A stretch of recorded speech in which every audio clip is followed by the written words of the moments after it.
تخلیق اور خلق، اس کے ساتھ اللہ نے جوڑ دیا ہے فنا کو، اور عالم امر کو اللہ نے جوڑ دیا ہے حقائق سے اور ابدیت سے۔ پیدا فرمایا،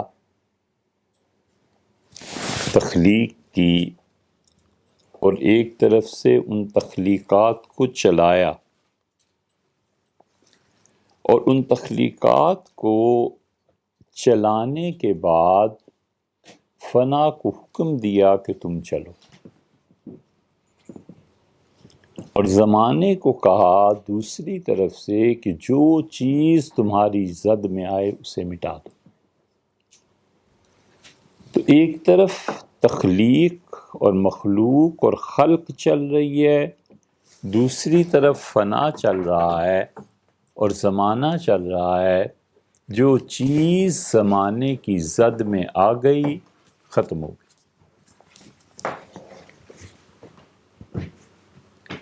اور یہ صرف یہ نہیں ہے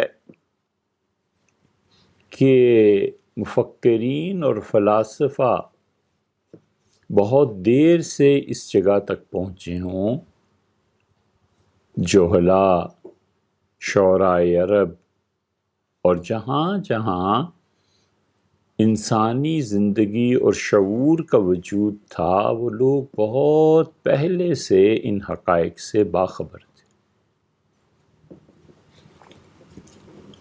ہمارے ہاں ایک تصور ہے کہ مشرکین مکہ اتنے برے تھے، یہ برائی تھی، یہ برائی تھی۔ اس میں کوئی شبہ نہیں کہ نبوت کی مخالفت جہالت تھی، مگر اس کا یہ مطلب بھی نہیں ہے کہ جو اوصاف ان میں پائے جاتے تھے اس کا بھی انکار کرتے۔ ان لوگوں کو بہت سے حقائق تک رسائی حاصل تھی، اور وہ لوگ ان حقائق کی بنا پر اپنی زندگیوں کو استوار کرتے تھے۔ اسی لیے قرآن کہتا ہے کہ انہوں نے کہا کہ ما ہی الا حیاتنا الدنیا، وہ کہتے ہیں کہ یہ دنیا کی زندگی ہے کیا، نموت و نحیا، ہم مر جاتے ہیں، ہم زندہ ہیں، وما یہلکنا الا الدہر، اور ہمیں کوئی چیز ہلاک نہیں کرتی سوائے زمانے کے۔ وہ جانتے تھے کہ خلق جس جس چیز پر وارد ہوا ہے، کریشن، کریچر، وہ چیزیں جو پیدا کی گئیں، کریٹڈ، اس کے ساتھ فنا کا جوڑ ہے، اور اس نے لازماً فنا ہونا ہے۔ اور جہاں بھی خلق کے ساتھ فنا آئے گی، بس ایک ہی کلیہ اور ضابطہ ہے کہ اللہ اس فنا کو اس پہ حرام کر دے۔ خدا خلق کو نکال لے اس سے اور کہے کہ اس پہ تم نے نہیں طاری ہونا۔ اس کی بہت آسان مثال، حضور اقدس صلی اللہ علیہ وسلم سے پوچھا گیا کہ اللہ کے رسول، وفات کے بعد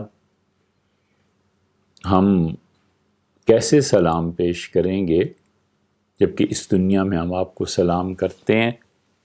تو رسول اللہ صلی اللہ علیہ وسلم نے فرمایا کہ تم میں سے کوئی بھی آدمی جب مجھے سلام بھیجے گا تو فرشتے اس کو مجھ تک پہنچائیں گے۔ مختلف جوابات آئے ہیں مختلف احادیث میں۔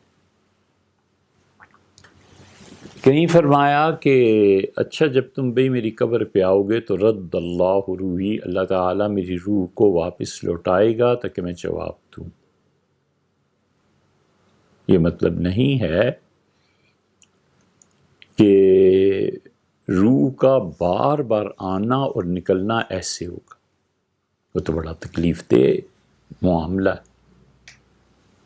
مطلب اس کا محققین نے اور ابن عربی رحمۃ اللہ علیہ وغیرہ نے، خود مثنوی میں معروم نے اس کو بیان کیا ہے کہ اس کا مطلب یہ ہے کہ اس دنیا میں جو عالم مشاہدہ ہے، جو خبر تھی وہ مشاہدے میں تبدیل ہوتی ہے۔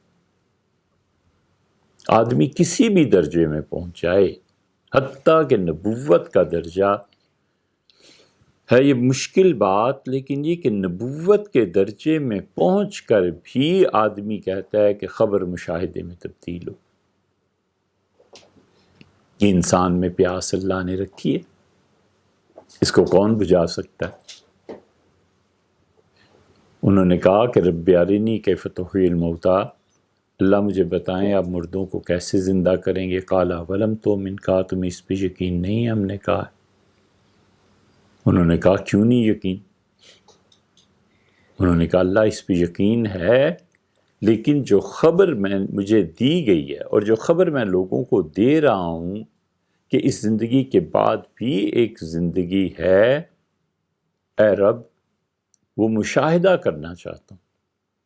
قال فخذ اربعۃ من الطیر، اللہ نے کہا 4 پرندے لے لو، اور پورا قصہ آپ کے ذہن میں ہوگا کہ وہ کس طرح انہیں الگ الگ کیما بنا کے رکھا گیا اور پھر ان کے اعضاء اڑے اور ایک دوسرے سے مل گئے۔